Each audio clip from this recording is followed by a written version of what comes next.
सुबह आ चुका था तो कोई बात नहीं। आ जाओ बच्चों, स्टार्ट करेंगे। चैप्टर नया है, नाम बताओ क्या है? Indian partnership act 1932। चलिए, थोड़ी सी पहले हिस्ट्री जानना जरूरी है। हाँ, स्टार्ट कर चुका था लेकिन तब मेरा आईपैड नहीं था, है ना, वो जुगाड़ वाला था, तो इसलिए मेरे पास नोट्स नहीं थे मेरे खुद के। आ जाइए, आ जाइए। 1932 क्या लिखा है? 1932। वापस नाम देखो क्या लिखा है, इंडियन पार्टनरशिप एक्ट 1932। क्या है ये 1932, जरा मुझे बताएंगे इस ईयर में क्या हुआ था? Indian partnership act 1932। जहां कहीं भी आपको ईयर दिखता है, इससे आपको यह समझ में आता है कि इस साल पार्टनरशिप एक्ट आ चुका है और इंप्लीमेंट हो रहा है। चलिए, 1932 में इंप्लीमेंट हो रहा था, लेकिन मुझे बताओ क्या अंग्रेज थे उस टाइम पर? मतलब ब्रिटिश गवर्नमेंट ने बनाया है, हाँ। लेकिन और पास जाएंगे, और पास में जाएंगे, क्या हम इंडियन कॉन्ट्रैक्ट एक्ट जानते हैं? इंडियन कॉन्ट्रैक्ट एक्ट जानते हैं? नहीं जानते? ठीक है, ये आपका सिलेबस का पार्ट है, इंडियन कॉन्ट्रैक्ट एक्ट, वो भी हम डिटेल में पढ़ेंगे। तो जरा मैं आपको इंडियन कॉन्ट्रैक्ट एक्ट दिखा दूं। इंडियन कॉन्ट्रैक्ट एक्ट दिख रहा है? सेकंड वाला पॉइंट दिख रहा है? ईयर बताओ क्या लिखा है? 1872। अब 1872 है क्या, मुझे बताओ उस जमाने में क्या होते, कौन थे? अंग्रेज थे? बोल दो तू। 1872 ब्रिटिश गवर्नमेंट थी। एक्चुअल में सबसे पहले बना क्या था? इंडियन कॉन्ट्रैक्ट एक्ट बना था 1872 में। अंग्रेजों ने क्या किया कि भैया जितने भी कॉन्ट्रैक्ट आ रहे वो सब साथ में बना दिया। इसी के अंदर ना हर टाइप के कॉन्ट्रैक्ट आते थे, हर टाइप के कॉन्ट्रैक्ट, जैसे कि इंडियन पार्टनरशिप एक्ट आता था, ठीक है। सेल्स ऑफ गुड्स एक्ट, ठीक है, क्या करे? सेल्स ऑफ गुड्स, ये स्पेसिफिक किसकी बात कर रहा है? गुड्स बेचने की बात कर रहा है, सर्विस की नहीं, ठीक है। ऐसे ही आपने सुना होगा प्लेज, बेलमेंट, ये सारे टर्म में भी ना सुने लेकिन आगे चल के अभी सुनोगे। तो ऐसे हर टाइप के एक्ट, हर टाइप के एक्ट आते थे। किस में आते थे? इंडियन कॉन्ट्रैक्ट में। धीरे धीरे 1870 टू के बाद अंग्रेजों को ये फील आया कि यार कुछ ऐसे मैटर्स है जो बहुत ज्यादा बढ़ रहे हैं, कमर्शियली बहुत ज्यादा बढ़ रहे हैं। जैसे कि क्या बढ़ रहा था?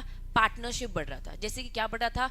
सेल्स, गुड्स का जो सेल्स है वो बढ़ रहा था। तो धीरे धीरे इन्होंने बोला कि हम एक काम करते हैं, ये पार्टनरशिप के जितने भी मैटर है वो इसमें ना आके क्या करते हैं, अलग कर देते। तो 1872 के बाद 1932 में इंडियन पार्टनरशिप एक्ट और 1930 में सेल्स ऑफ गुड्स एक्ट, ये अलग सेपरेट एक्ट बनाए गए। ये हिस्ट्री पूरी की पूरी हम डिटेल में जाएंगे, लेकिन अभी आपको ये समझना है कि पहले जो इंडियन पार्टनरशिप एक्ट था अलग से इंडिविजुअल एक्ट नहीं था, ये किसी के अंदर आता था। किसके अंदर आता था? इंडियन कॉन्ट्रैक्ट एक्ट के अंदर आता था। लेकिन अब वो अलग से एक सेपरेट एक्ट बन चुका है। ऐसे ही आपके सिलेबस में सेल्स ऑफ गुड्स एक्ट भी आएगा, आपके सिलेबस में सेल्स ऑफ गुड्स एक्ट भी आएगा। आपको ये थर्ड दिख रहा है, सेल्स ऑफ गुड्स एक्ट 1930, ये भी पहले इंडियन कॉन्ट्रैक्ट एक्ट के अंदर आता था। धीरे धीरे धीरे इनको क्या किया गया, अलग सेपरेट किया गया, क्योंकि इससे रिलेटेड जो मैटर्स थे वो ज्यादा बढ़ने लगे थे। ठीक है, चलो, तो ये दो चीजें बस याद रखना। आ जाइए, अब बेसिकली हम जब ये चैप्टर स्टार्ट कर चुके हैं तो इसमें एक चीज आपको पता होना चाहिए। आपका जो सिलेबस है इंडियन पार्टनरशिप एक्ट का, वो कितनी यूनिट में डिवाइड है? 3 यूनिट में। अगर आप देखेंगे तो अभी आप पहली यूनिट स्टार्ट करेंगे आज, ठीक है। इसके बाद आप 2 यूनिट और पढ़ेंगे। तो जो यूनिट 1 है, यूनिट आपको नॉर्मली आपको क्या बताएगा? जनरल नेचर बताएगा कि भैया पार्टनरशिप क्या होती है, उसके बारे में थोड़ा सा बेसिक आइडिया बताएगा। देन उसके बाद जब आप देखेंगे तो आप पार्टनर्स के रिलेशंस के बारे में पढ़ेंगे। फिर और डिटेल में जाएंगे तो ये पार्टनर्स का रजिस्ट्रेशन कैसे होता है, पार्टनर का डिसोल्यूशन कैसे होता है, ये 3 अलग अलग यूनिट पढ़ेंगे। इससे पहले जो आपने चैप्टर पढ़ा था, कौन सा पढ़ा था? कंपनीज एक्ट, वो एक था, कंप्लीट था।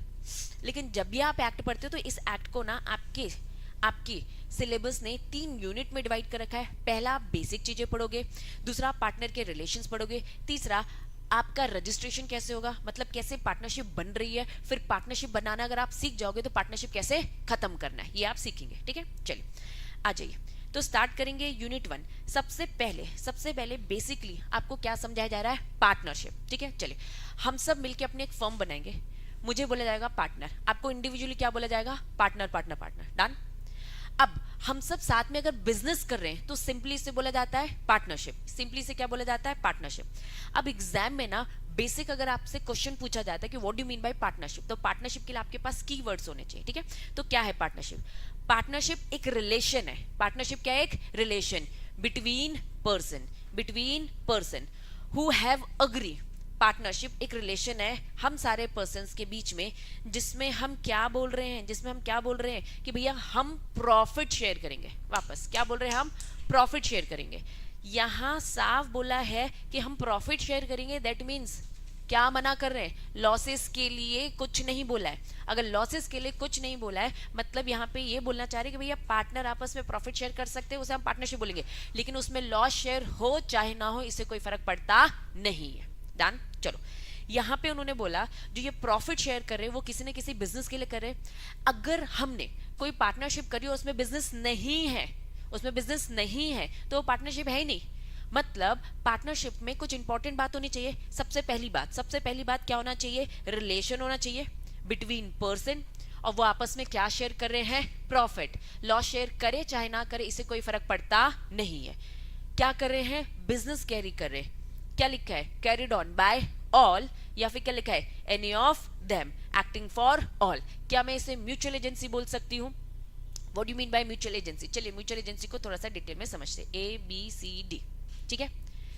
अब 3 कर लेते हैं, चलो ABC। अब थोड़ा सा हम समझेंगे प्रिंसिपल और एजेंट, ठीक है। क्या हम प्रिंसिपल एजेंट का कंसेप्ट समझते हैं? क्या होता है प्रिंसिपल, क्या होता है एजेंट, बताइए।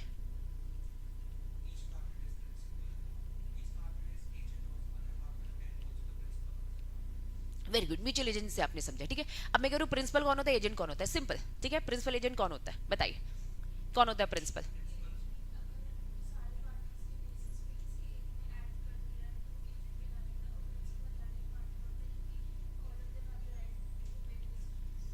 क्या मैं प्रिंसिपल को सिंपल बोलूं, मालिक, ओनर। एजेंट को बोलूं इसके नीचे का सर्वेंट जो उनके बिहाफ में काम कर रहा है। एक बात याद रखना, प्रिंसिपल एजेंट की अगर मैं बात करूंगी तो प्रिंसिपल ओनर है, ठीक है। मैं बॉस हूं, मैं घर का ओनर हूं, ठीक है। अगर मेरे एजेंट ने मेरे घर पे काम करने वाली अगर आंटी आती हैं, उन्होंने क्या किया, कचरा उठा के बाजू वाले घर पे फेंक दिया। क्या किया, कचरा उठा के क्या किया, बाजू वाले घर पे फेंक दिया। किससे लड़ेगा वो पड़ोसी? मुझसे लड़ेगा। What do mean by principal? Principal मतलब मालिक। एजेंट की सारी हरकतों के लिए कौन लाइबल रहेगा? Always principal. तो जब भी हम बोलते हैं ना प्रिंसिपल एजेंट का रिलेशन है, तो इसका मतलब वो क्या कहना चाहते हैं, वो ये बोलना चाहते हैं कि भैया प्रिंसिपल तुम हमेशा लाइबल रहोगे, एजेंट ने जो कुछ भी किया आप उसके लिए हमेशा लाइबल रहोगे। लेकिन प्लीज एक बात याद रखना, इन दी ऑर्डिनरी कोर्स ऑफ बिजनेस, या फिर मैं बोलूं सिंपल, ड्यूरिंग द एम्प्लॉयमेंट। अरे काम करते करते कचरा फेंका तो मैं लाइबल, ठीक है। अब वो अपने घर जा रहा था, ठीक है। दूसरा एग्जांपल, मेरी आंटी जो मेरे घर पे काम करने आती है वो पड़ोसी से झगड़ा कर लेती है, कौन लाइबल होगा? प्रिंसिपल। मैं ही हमेशा लाइबल रहूंगी, हमेशा एजेंट के लिए, क्योंकि ये ड्यूरिंग द एम्प्लॉयमेंट हो रहा है। चलिए अब मैं एग्जाम्पल को थोड़ा सा ट्विस्ट करती हूँ, ठीक है। अब जो ये एजेंट है, ये एजेंट क्या कर रहा है, घर गया, ठीक है। ये आंटी अपने घर जाती है और अपने पड़ोसी से झगड़ा कर लेती है, क्या अब भी मैं लाइबल हूँ क्या? ड्यूरिंग द एम्प्लॉयमेंट हो रहा है क्या? नहीं। तो हमेशा जब भी कोई बोलता है ना प्रिंसिपल एजेंट, दैट मीन्स वो आपको क्या बताना चाहते हैं, वो आपको बस ये बताना चाहते हैं कि भैया एजेंट के लिए लाइबल रहेगा प्रिंसिपल। लेकिन प्लीज ध्यान देना वो कब की बात कर रहा है, ड्यूरिंग द एम्प्लॉयमेंट। घर जाकर अगर वो किसी से झगड़ा कर लेते हैं, भाई इसमें हमारा कोई लेना देना नहीं है, ठीक है। तो प्रिंसिपल एजेंट का रिश्ता मतलब क्या, एजेंट के लिए हमेशा प्रिंसिपल लाइबल रहेगा। अब मैं पार्टनरशिप फर्म की बात करती हूँ। ABC इन तीनों ने क्या बनाई, अपनी एक पार्टनरशिप फर्म बनाई, ठीक है। अब ये A कुछ हरकत करता है तो भैया B उसके लिए लाइबल रहेगा। A को मैंने बोला ये एजेंट है, A क्या है, एजेंट। तो B और C ये क्या हो जाएंगे, प्रिंसिपल। ये क्या हो जाएंगे, प्रिंसिपल। किसके लिए प्रिंसिपल हो जाएंगे, एजेंट के लिए। ABC तीनों के तीनों एजेंट है, ABC तीनों के तीनों प्रिंसिपल है। अगर A कुछ गलत काम करता है तो A ट्रीट किया जाएगा एजेंट, और B और C क्या हो जाएंगे, उसके प्रिंसिपल। B कुछ गलत करता है तो B क्या हो जाएगा, एजेंट, और बाकी सब क्या हो जाएंगे उसके लिए, प्रिंसिपल। तो कुल मिलाकर म्यूचुअल एजेंसी का मतलब क्या है, म्यूचुअल एजेंसी मतलब कि सब लोग आपस में एजेंट है, और ठीक जिसने किया है वो एजेंट हो जाएगा और जिसने नहीं किया है वो प्रिंसिपल हो जाएगा। तो भैया प्रिंसिपल और एजेंट के रिलेशनशिप की बस बात ये है कि भैया हम सब एक दूसरे के लिए काम करें। वापस क्या लिखा है, बिजनेस जो कैरी करे, कौन कैरी कर रहा है, कैरीड ऑन बाय ऑल। या तो सब कर रहे हैं या फिर क्या कर रहे हैं, any of them acting for all.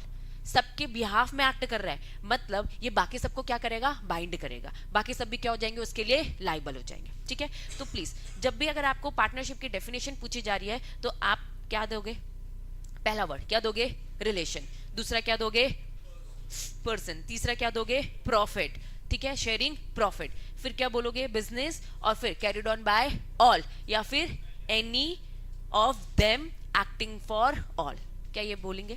ठीक है, कंप्लीट बातें होंगी, जितना हो सके चीजों को पॉइंट वाइज करो बच्चों, पॉइंट वाइज करोगे चीजें थोड़ी सी रिटेन रहती है, चीजें थोड़ी सी ज्यादा याद रहती है। ठीक है, चलिए अब नीचे उन्होंने कहा कि और थोड़ा सा डिटेल समझेंगे, person who may enter into a partnership win with one another call individually partner, single single single हम कौन हो गए, पार्टनर, कलेक्टिवली हमें क्या बोला जाएगा, कलेक्टिवली हमें क्या बोला जाएगा, फर्म बोला जाएगा। ठीक है, अब फर्म का एक नाम भी रखोगे आप, ठीक है, जो भी आप बिजनेस कर रहे हो तो उसे हम क्या बोलेंगे, फर्म नेम। चलिए अब यहाँ जो मैंने आपको डेफिनेशन बताई ना, डेफिनेशन में उन्होंने साफ बोला है कि हम पार्टनरशिप के क्या पढ़ रहे हैं, इंपॉर्टेंट एलिमेंट्स। उन इंपॉर्टेंट एलिमेंट्स का मतलब क्या है, उन इंपॉर्टेंट एलिमेंट्स का मतलब क्या है, वो 5 एलिमेंट्स जो अभी हमने पार्टनरशिप की डेफिनेशन पढ़ी है ना, वही हमारे इंपॉर्टेंट एलिमेंट्स है, 5 एलिमेंट्स है। सबसे पहला क्या लिखा है बताओ, एसोसिएशन ऑफ 2 और मोर पर्सन, पहला।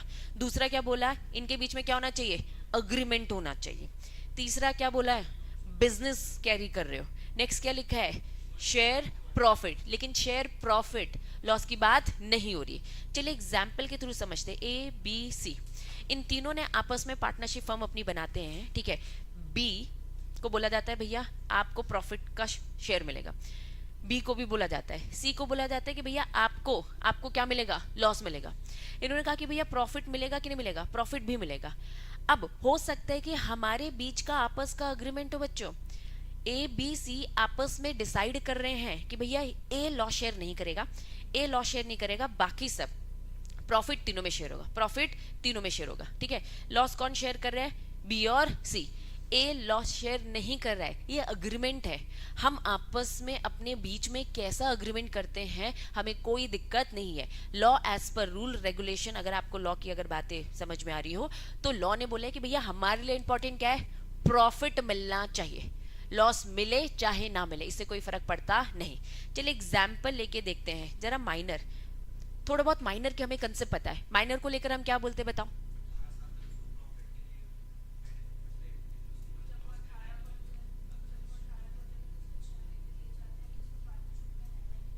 Very good. तो बेसिक चीज ये है कि अगर माइनर को अगर पार्टनरशिप में लेके आना तो बस किसके लिए लेकर आओगे, फायदे के लिए, लॉस के लिए नहीं लेके आ रहे ना। तो साफ इन्होंने बोला भैया प्रॉफिट मिलना जरूर है, माइनर को प्रॉफिट जरूर मिलेगा लेकिन लॉस मिलेगा नहीं। तो यहाँ पे यही सारी बातें हैं, डिटेल में पढ़ेंगे। फिर क्या लिखा है, ये भी हमने पढ़ा, म्यूचुअल एजेंसी, ठीक है, एक्टिंग फॉर ऑल। अब एक एक को इन्होंने डिटेल में बताया। चलिए सबसे पहला पॉइंट क्या बोला, एसोसिएशन 2 और मोर पर्सन। यहाँ पे एक एक चीज इंपॉर्टेंट है, पार्टनरशिप इज एन एसोसिएशन 2 और more person, again only person. अब थोड़ा सा इस लाइन को हम समझेंगे। पहले ये बात तो हमें समझ में आ गई, पार्टनरशिप अगर हमें करना है तो कम से कम कितने लोग होने चाहिए, मिनिमम 2, मिनिमम 2। चलिए कितने होने चाहिए, मिनिमम 2, और मैक्सिमम कितने होने चाहिए, मैक्सिमम कितना होने चाहिए, 50। ठीक है, अब इस बात को थोड़ा सा समझेंगे, मिनिमम 2 पार्टनर चाहिए और मैक्सिमम 50 चाहिए। लेकिन ये मैक्सिमम 50 की अगर मैं बात बोलूं तो ये मैक्सिमम 15 कहां बता के रखा है, पार्टनरशिप एक्ट साफ बोलता है। वेरी गुड, कंपनीज एक्ट का सेक्शन 464 बोलता है, पार्टनरशिप एक्ट बोलता है भैया हमने तो कुछ नहीं बोला, हम शांत है। ठीक है, एक बात याद रखना, जब भी आप कोई भी रूल्स रेगुलेशन फॉलो कर रहे हो और उसमें अगर कोई बातें नहीं दे रखी है, शांति है उसमें, तो आपको उसके लिए क्या करना पड़ता है, कोई दूसरा एक्ट फॉलो करना पड़ता है। तो साफ इन्होंने ये बोला है कि भैया पार्टनरशिप एक्ट की अगर हम बात करें तो मिनिमम 2 बता के रखा है लेकिन मैक्सिमम बताया नहीं। अब मैक्सिमम इन्होंने नहीं बताया है तो हमारे कंपनीज एक्ट ने बोल रखा है। देखो कंपनीज एक्ट बोलता है क्या, basically 464 as per companies act बोला जाता है इलीगल एसोसिएशन। क्या बोला जाता है, illegal association. What do mean by illegal association, नाम से काम समझेंगे। लीगल एसोसिएशन नहीं लिखा है, क्या लिखा है, इलीगल एसोसिएशन। साफ बोल रहा है कि भैया कंपनीज एक्ट ने बोला है हमारी तो 2 टाइप की कंपनी होती है। चलिए थोड़ा सा डिटेल जाते हैं। 2 टाइप की कंपनी होती है, मतलब एक क्या होती है, प्राइवेट कंपनी, दूसरा क्या होता है हमारी पब्लिक कंपनी। ठीक है, प्राइवेट कंपनी में मिनिमम और मैक्सिमम, पब्लिक कंपनी में मिनिमम और मैक्सिमम। चलिए बताइए प्राइवेट कंपनी में मिनिमम कितने होते हैं, 2 होते हैं, मैक्सिमम कितने होते? 200 होते हैं, ठीक है। प्राइवेट कंपनी में मैक्सिमम कितने मेंबर्स होते हैं? 200। चलिए पब्लिक कंपनी की बात करेंगे तो मिनिमम कितने होते हैं? 7। और मैक्सिमम क्या होते हैं? कोई लिमिट है ही नहीं, अनलिमिटेड, ठीक है।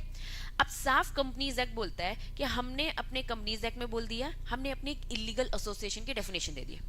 इलीगल एसोसिएशन मतलब कि कोई भी एसोसिएशन बना रहा है, एसोसिएशन मतलब मिलकर बिजनेस करना चाह रहा है। साफ बोल दिया, हमने 50 की लिमिट दे दी है।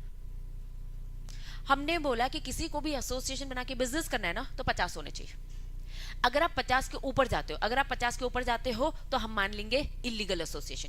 क्यों कंपनीज एक्ट ये सारी हरकतें कर रहा है? वो अपने कंपनीज को लेकर बोले ना, दूसरे बिजनेस को लेकर वो क्यों बोल रहा है? वो इसलिए बोल रहा है क्योंकि वो क्या चाहता है कि हर कोई आकर क्या बना ले? कंपनी बना ले।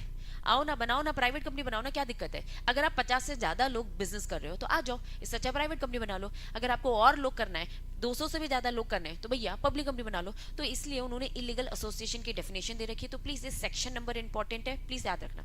Section 464 of the companies act बोलता है कि लिमिट पार्टनर्स की कितनी है? 50। उन्होंने ऐसे डायरेक्ट पार्टनर की लिमिट नहीं दे रखी है, उन्होंने रदर आपको क्या बता के रखा है कि कोई भी एसोसिएशन बनाएगा 50 के अंदर है तो लीगल है, 50 के ऊपर है तो क्या बोल दिया जाएगा? इलीगल। दैट्स इट, ठीक है। चलिए अब ऊपर वाले पैराग्राफ में वापस आएंगे। मिनिमम मैक्सिमम समझ में आ गया, ठीक है। रीड कर रही हूँ आप लोगों के लिए।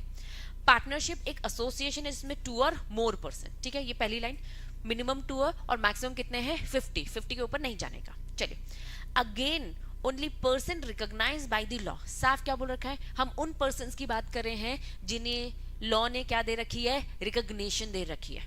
अब लॉ ने किसे रिकॉग्निशन दे रखी है अभी समझते हैं। जो रिकॉग्नाइज्ड है, रिकॉग्नाइज मतलब जिसको लॉ ने परमिशन दे रखी है। लॉ ने जो परमिशन जिन लोगों को दे रखी है वो अग्रीमेंट कर सकते हैं। चलिए पर्सन की बात करते हैं। जब भी आपको पर्सन टर्म दिखेगा तो आप थोड़ा सा इसको वाइडर समझना।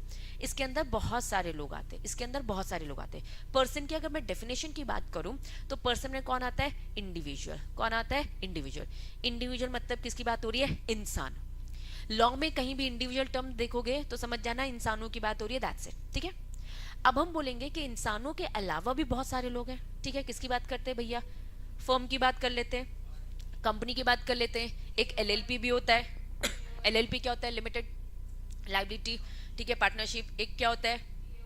एआई होता है, ठीक है। बॉडी ऑफ इंडिविजुअल होता है, एसोसिएशन ऑफ पर्सन होता है। ऐसे बहुत सारे लोग होते हैं। गुड, एचयूएफ भी होता है। ऐसे बहुत सारे लोग होते हैं। पर्सन जब भी देखोगे ना तो पर्सन की डेफिनेशन बहुत वाइडर होती है। पर्सन की डेफिनेशन बहुत वाइडर होती है। तो पर्सन की डेफिनेशन वाइडर तो होती है, लेकिन उन्होंने कहा हम उस पर्सन की बात करें। वापस से मुझे बताओ, लॉ की लैंग्वेज रीड करो, मुझे बताओ वो किसकी बात कर रहे हैं? वापस रीड करो, वापस रीड करो। इन्होंने बोला हम उन पर्सन की बात कर रहे हैं जिन्हें क्या मिल रखा है? रिकॉग्नाइज्ड बाय द लॉ, मतलब जिन्हें लॉ ने परमिशन दे रखा है। हम यहाँ पे उन पर्सन की बात करें, ठीक है। चलिए अब थोड़ा सा एक एक करके समझते हैं, ठीक। चलिए सबसे पहले हम पकड़ते हैं किसको? कंपनी को।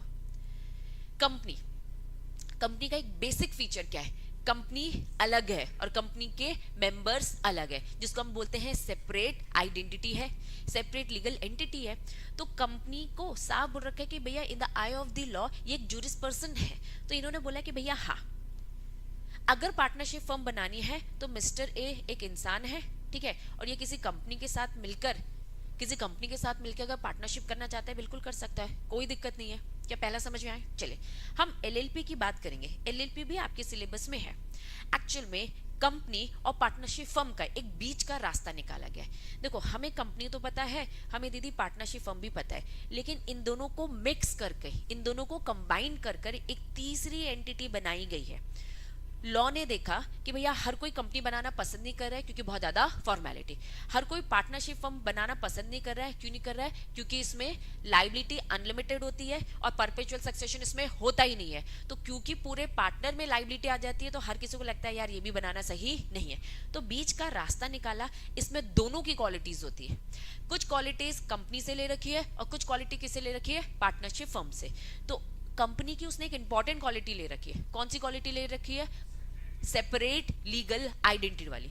अब जैसे उन्होंने ये क्वालिटी ले ली, इसका मतलब यहां पर हम क्या बोलेंगे कि भैया एलएलपी अलग है और इनके इनके पार्टनर्स अलग है। मतलब जो बात कंपनी में थी वही वाली पावर इसको भी मिल गई है। अगर इसको ये पावर मिल गई in the I of the law, ये भी एक सेपरेट पर्सन है।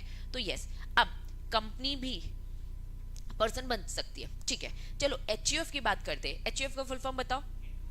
Hindu undivided family. क्या होता है Hindu undivided family? Very good. Hindu family है ना, बिजनेस कर रही है, जनरेशन टू जनरेशन ये पास ऑन हो रहा है। तो साफ बोला भैया इसमें कोई सेपरेट वेपरेट आइडेंटिटी नहीं है।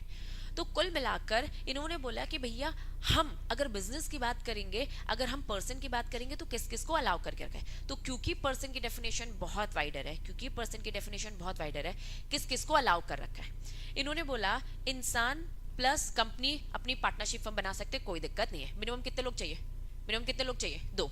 तो दो हो गए। हाँ, अब इंडिविजुअल मिलके, चलिए समझना। अब हम फर्म की बात करें, किसी बात करें? पार्टनरशिप फर्म की बात करें। थोड़ा कंसेप्ट को समझो। अगर मैं पार्टनरशिप फर्म की बात कर रही हूँ, इसको थोड़ा सा रिलेट करती हूँ। रिलायंस कंपनी को किसी दूसरी कंपनी में पैसा लगाना है, क्या लगा सकती है? क्या एक कंपनी दूसरी कंपनी में इन्वेस्ट कर सकती है? बिल्कुल कर सकती है। अब थोड़ा कंसेप्ट को समझेंगे। अब मैं इसको ट्विस्ट करूँ, क्या एक फर्म दूसरी फर्म में पैसा लगा सकती है क्या? यहां साफ बोला कि पार्टनरशिप फर्म में फर्म और पार्टनर दोनों क्या है? सेम है। फर्म और पार्टनर दोनों क्या है? सेम है। इन्होंने बोला भैया ये पार्टनरशिप नहीं हो सकती। हम यहां पर उन पर्सन्स को अलाउ करेंगे जो लॉ ने अलाउ कर रखा है। तो लॉ ने किस किस को अलाउ कर रखा है? अलाउ कर रखा है? कंपनीज को कर रखा है, इंडिविजुअल्स को कर रखा है, एलएलपी को कर रखा है, इन सबको कर रखा है। मतलब फर्म के साथ मिलकर आप नहीं कर सकते। तो इसीलिए जब इन्होंने ये वाली जो लाइन इन्होंने बोली कि ओनली पर्सन, हम उन्हीं पर्सन की बात कर रहे हैं जो रिकॉग्नाइज्ड है bye the law can enter into the agreement. मतलब कि पार्टनरशिप, एक पार्टनरशिप फर्म दूसरी पार्टनरशिप फर्म में पार्टनर नहीं बन सकती। क्या ये बात समझ में आ रही है? चलिए continue again. A firm, since it is not a person recognized in the eye of the law, cannot be a partner। साफ बोल दिया, क्योंकि इसे रिकॉग्निशन नहीं मिली। रिकॉग्निशन किस किस को मिल रखी है? कंपनी को मिल रखी है, एलएलपी को मिल रखी है, इनको वो रिकॉग्निशन नहीं मिली। एचयूएफ को भी नहीं मिली है। तो हम उनकी बात करें जिन्हें रिकॉग्निशन मिल रही है, तो साफ शब्दों में वो ये कहना चाहते हैं कि भैया पार्टनरशिप फर्म तुम्हें रिकॉग्निशन नहीं मिली है।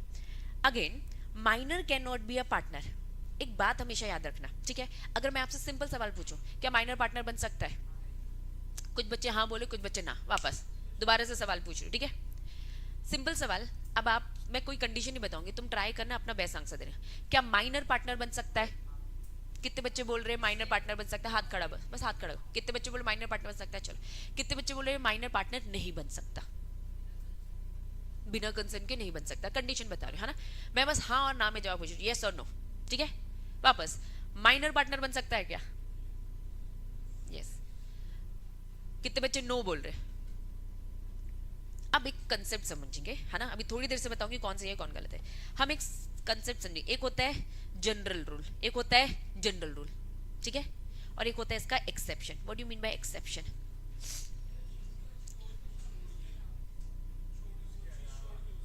चलो, जनरल रूल क्या है? माइनर पार्टनर बन सकता है। जनरल रूल क्या है? तो जब भी आपसे ये चीज पूछी जाए ना, तो आपको पहले जनरल रूल बताना है, क्योंकि आपको नॉलेज इसलिए आप एक्सेप्शन बता रहे हो। कि मेरी बात समझ में आ रही है? तो जनरल रूल क्या है? अगर आपसे पूछा जाए कि माइनर पार्टनर बन सकता है, साफ बोलोगे भैया नहीं बन सकता। आपको हमेशा आंसर भी यही देना है, क्योंकि जब आपसे क्वेश्चन पूछा जाएगा तो कुछ बच्चे हाँ बोलेंगे, कुछ बच्चे ना बोलेंगे, और दोनों सही है, दोनों सही है। लेकिन एग्जामिनर के पॉइंट ऑफ व्यू से कौन सही है? जो बच्चे क्या बोल रहे हैं? नो बोल रहे हैं। एग्जामिनर के पॉइंट ऑफ व्यू से कौन सही है? जो नो बोल रहे हैं, क्योंकि पहले आपको जनरल रूल बताना है ना। जब आप बोले कि नहीं नहीं हाँ दीदी सबकी कंसर्न लगेगी, तो वो सही तरीका होता है। तो जब भी आपसे पूछा जाए माइनर पार्टनर बन सकता है, आप बोलोगे नो वो नहीं बन सकता। अब फिर आप बताओगे एक्सेप्ट बन सकता है, अगर सबकी कंसर्न है, और वो आएगा तो बस किसके लिए आएगा? प्रॉफिट के लिए आएगा, लॉस के लिए नहीं। तो प्लीज क्वेश्चन क्या है ये हमें समझना है। हमेशा पहले जनरल रूल बताओगे, हमेशा पहले क्या बताओगे? General rule. If in case अगर आपसे पूछा जाता है क्या माइनर पार्टनर बन सकता है, तो आपका आंसर होगा नो, नहीं बन सकता। जनरल रूल तो यही बोलता है। अब हम बताएंगे एक्सेप्ट बन सकता है, अगर सारे पार्टनर्स की कंसर्न चाहिए, अगर सारे पार्टनर की कंसर्न चाहिए, एंड वो आएगा तो किसके लिए आएगा? बस प्रॉफिट के लिए आएगा, लॉसेस के लिए नहीं। अब आ जाओ लैंग्वेज। हमेशा लिखने का तरीका याद रखना बच्चों, लॉ सबको समझ आ जाता है, दिक्कत बस क्या है लॉ की कि दीदी लिखना क्या है, बस लिखना दर्द होता है, समझ में आना ऐसी कोई दिक्कत नहीं, क्योंकि जब आप आंसर दे तो सही तो दे रहे हो, लेकिन जब आप इसे लिखोगे तो आप सही तरीके से लिख नहीं रहे, तो लिखने पे ध्यान देना। सॉरी, आ जाइए again, minor can not be a partner in a firm. देखो इनकी भी लैंग्वेज यही है, साफ क्या बोला कि भैया माइनर तो पार्टनर नहीं बन सकता, बट आगे यहाँ पर आपका भी लिखने का तरीका यही होना चाहिए, but with the concern of all the partners. All लिखा है कि मेजोरिटी लिखा है? मेजोरिटी मतलब क्या? 75 51 कंपनीज एक्ट याद आ रहा है तुम्हें, है ना? More than half. मेजोरिटी मतलब क्या है? More than half. तो भैया यहाँ पे मेजोरिटी नहीं लिखा है, ऑल लिखा है, प्लीज ध्यान रखना, ऑल दी पार्टनर्स। चलिए, may be admitted to the benefits of the partnership, ठीक है। चलो, तो क्या माइनर पार्टनर बन सकता है? कितने बच्चे बोल रहे माइनर पार्टनर बन सकता है? समझ में आ गया? पहले हमेशा जनरल रूल बताओ किसी भी चीज का। अभी आपको माइनर का कंसेप्ट फिर भी थोड़ा बहुत आपने 12th में पढ़ रखा है, इसलिए बता पड़े, लेकिन आगे चल के जितने भी लॉज के हम प्रोविजन पढ़ेंगे तो पहले जनरल रूल पढ़ते हैं, फिर एक्सेप्शन पढ़ते हैं। हमेशा आपको पहले जनरल रूल को सामने रखना है। दीदी नहीं, बिल्कुल नहीं, फिर आप बताओ कि नहीं नहीं यार कुछ जुगाड़ कर लो, तो जुगाड़ है ना, उसका एक्सेप्शन जुगाड़ है, ठीक है। तो चलो सब लोग हाँ बोलेंगे और साथ में बेनिफिट्स के लिए आएगा, तो अदरवाइज नहीं। नीचे तो ये हम पढ़ चुके हैं, तो क्या एसोसिएशन ऑफ 2 और मोर पर्सन समझ में आया? नेक्स्ट आते हैं, क्या लिखा है इनके बीच में, क्या होना चाहिए? अग्रीमेंट होना चाहिए। चलिए, it may be observe that partnership must be result of the agreement between 2 और more person, there must be agreement entered to by all the person concern. This element relate to, important ये है, जब आप इसे elaborate करोगे, हो सकता है एग्जाम में, है ना, लिखने को आए, तो आप जब इसे इलेबोरेट करोगे तो इलेबोरेशन में मुझे आपका क्या चाहिए? वॉलंटरी कॉन्ट्रैक्चुअल, ठीक है। चलिए, आज हम पार्टनरशिप फर्म बना रहे हैं, क्या मैं कृष्णा को बोलेंगे जबरदस्ती नहीं चल बन पार्टनर बन, कोई जबरदस्ती है क्या? देवांश को बोलेंगे जबरदस्ती है क्या? नहीं, ऐसी कोई जबरदस्ती नहीं है। हम यहाँ पर बिजनेस कर रहे हैं, फायदे के लिए बिजनेस करना है, तो भैया वॉलंटरी होता है ना, ये वॉलंटरी कॉन्ट्रैक्ट कर रहे हैं। किसी को जोर जबरदस्ती बंदूक की नोक में तो बोला नहीं कि भैया चल पार्टनरशिप फर्म बनाते हैं, अग्रीमेंट में साइन कर तू, नहीं, तो साफ बोला है कि यहाँ पे वॉलंटरी कॉन्ट्रैक्चुअल होना चाहिए। Nature of the partnership voluntary and contractual. Voluntary खुद से आया हुआ होना चाहिए और आपस में हम लोग क्या करेंगे? कॉन्ट्रैक्ट साइन करेंगे। Agreement from which the relationship of the partnership arise में भी एक्सप्रेस। अब यहाँ पे इंपॉर्टेंट क्या है? ये एक्सप्रेस। मैं आपको कीवर्ड्स बताते जा रही हूँ जो लिखते वक्त मुझे चाहिए ही चाहिए, मिस हुआ तो भैया आपके नंबर कट होने वाले। साफ बोला इन्होंने, जो रिलेशनशिप पार्टनरशिप है ये अग्रीमेंट क्या होना चाहिए? एक्सप्रेस होना चाहिए। चलिए थोड़ा सा एक्सप्रेस में जाएंगे। दूसरा टर्म है इम्प्लाइड। जब आप लॉ की लैंग्वेज पढ़ेंगे तो उसमें ऐसा लिखा रहता है अग्रीमेंट या तो एक्सप्रेस होगा, अग्रीमेंट या तो क्या होगा? इम्प्लाइड, या फिर मैं इसे दूसरा नाम दूं डायरेक्ट या फिर इनडायरेक्ट। एक्सप्रेस को क्या मैं बोल सकती हूँ? डायरेक्ट। इम्प्लाइड को मैं क्या बोल सकती हूँ? इनडायरेक्ट, ठीक है। या फिर मैं इसे दूसरा नाम दूं, एक्सप्रेस मतलब प्रॉपर बोला है कि मैं और आप आपस में अग्रीमेंट करते हैं, मैं और आप आपस में अग्रीमेंट करते हैं, ठीक है। या तो मैंने बोल कर किया या तो मैंने लिख कर किया। इम्प्लाइड, ठीक है। मैंने यहाँ पे एक ऑफर दिया कि मैं अपनी गाड़ी बेचना चाहती हूँ, सॉरी गाड़ी बेचना नहीं चाहती हूँ मैं, एक पार्टी है ना, पार्टी में बोलूँगी पार्टी के नाम पे आ जाओगे, ठीक है। चलो मैं कहते एक पार्टी दे रही हूँ बच्चों, कुछ बच्चों ने, कृष्ण ने बोला हाँ दीदी आ जाऊंगा, तो उसने मुझे एक्सप्रेस अग्रीमेंट दिया, ठीक है, एक्सप्रेस, ठीक है। देवांश ने बोला कि दीदी हाँ आ जाऊंगा, ठीक है। 2 कृष्णा है हमारे, इन 2 के और केपी, इन दोनों ने क्या बोला? कुछ भी नहीं बोला, शांत है ये लोग, साइलेंट है। इन दोनों ने हाँ बोल दिया और उन्होंने नहीं बोला। इन्होंने अभी मेरे साथ क्या कर दिया? एक्सप्रेस अग्रीमेंट हो गया कि भैया तुम आ जाने वहां पर। इन्होंने बोला हाँ दीदी आ जाएंगे। इन लोगों ने दीदी से टाइम पूछा कितने बजे, शाम 5 बजे मिलते हैं, आ गए। ये लोग बोलते नहीं, सीधा 5 बजे वहां पहुंच जाते हैं। क्या मैं बोल सकती हूँ? बाय कंडक्ट, ठीक है, बाय एक्ट ऑफ पार्टी, मतलब यहां बोला है, एक्सप्रेस किया है। इम्प्लाइड मतलब आपने बोला नहीं लेकिन वो काम डायरेक्ट जाकर आप कर देते हो, उसे हम बोलते हैं इम्प्लाइड, उसे हम क्या बोलते हैं? इम्प्लाइड। तो साफ इन्होंने बोला अग्रीमेंट दोनों तरीके का हो सकता है, अग्रीमेंट दोनों तरीके का हो सकता है। अगर मैं पार्टनरशिप की बात कर रही हूँ तो पार्टनरशिप के लिए इन दोनों ने हाँ बोल दिया, हाँ दीदी हम दोनों अपना है ना फर्म बनाते हैं। अब ये लोग, मैंने कहा चलो अगर फॉर्म बनाने तो एक काम करो, जल्दी जल्दी पैसे ट्रांसफर करते हैं, ठीक है, एक अकाउंट है इसमें पैसे तुम 10,000 डालो, तुम 10,000 डालो। इन्होंने हाँ बोला लेकिन उन्होंने कुछ नहीं बोला, सीधा ही अकाउंट में पैसे बस डाल देते। तो बिना बोले जब वो कर देते हैं तो भी इसे अग्रीमेंट माना जाएगा। तो लैंग्वेज फिर से, agreement from which the relationship of partnership arise में भी क्या लिखा है? एक्सप्रेस। इट में भी क्या लिखा है? Also implied. इम्प्लाइड मतलब इनडायरेक्ट, ये डायरेक्ट अग्रीमेंट है और ये क्या है, indirect agreement from the act done by the partners. क्या लिखा है, from the consistent course of the conduct. अब ये काम करे जा रहे तो काम कर करके बाय कंडक्ट हो जाते हैं, ठीक है, इनके साथ प्रॉपर अग्रीमेंट हो रखा है और ये काम करते हुए तो ये पार्टनर है और इन्हें मान लिया जाएगा कि ये पार्टनर है, इन्हें मान लिया जाएगा क्या ये पार्टनर है, ठीक है। Showing the mutual understanding between them, it may B, साफ बोला है, ये भी ओरल और रिटन। तो जब आप अग्रीमेंट को एक्सप्लेन करोगे तो क्या क्या चाहिए, क्या क्या चाहिए, एक्सप्रेस टर्म लिखोगे, इंप्लाइड टर्म लिखोगे, ओरल और राइटिंग लिखोगे।